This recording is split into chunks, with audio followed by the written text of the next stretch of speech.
Hey, what's up guys, Ron here and welcome to Radhan's channel. For today's video, may ipapakita lang ako sa inyo magandang feature ng Anbernic dito sa RG557. Before tayo mag-start, please like, subscribe, and hit the bell button para updated kayo sa mga tips and tricks namin about sa mga retro handheld device, PC, PlayStation, unboxing ng laruan, unboxing ng gadgets na related sa gaming at kung ano pang pwede namin may share para sa inyo. So, without further ado, let's start na. Sa mga meron ng RG557, double check nyo lang palagi yung settings. Punta kayo dito sa pinakababa, check nyo yung about handheld game, tapos pinakababa ulit tingnan nyo kung updated yung operating system nyo. Dapat version 1.22, pero double check nyo din dito sa sa photo update. Ayan, ito to, double check nyo kung may update.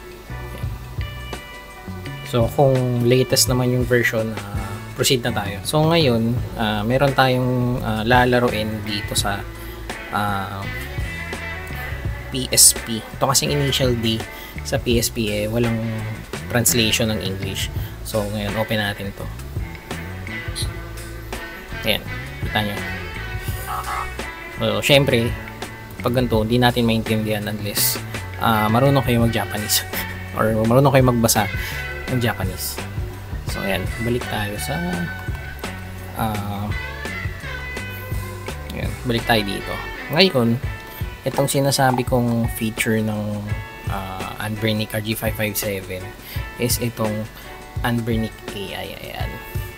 So ngayon, pakita ko sa inyo kung paano gano kalupit tong Anbernic AI. So punta tayo dito. I-on natin yung AI sidebar assist, tapos ano ba,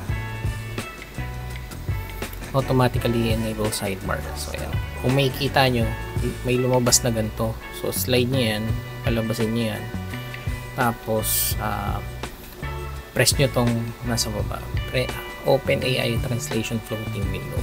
Ayan, tapos magkakaroon nito. Ayan.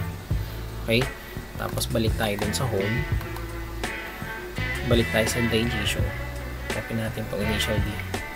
So ayan, for example, lumabas yung text na yan, pwede nyo i-translate yan, press nyo lang yung A. So ayan, ayan yung translation yan.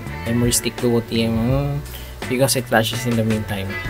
Tapos remove the memory stick and please don't cut. Okay, press natin yung X. Ito yung X sa layout kasi ng Anbernic, ABXY. So sa PlayStation naman, triangle, square, circle, X. So kung meron kayong mga game na hindi nyo naiintindihan kasi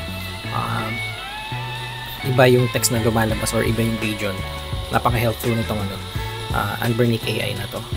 So ayan, hindi natin maintindihan. Ayan, there's no system data. System data, do you want to create new? Yes, syempre, yes.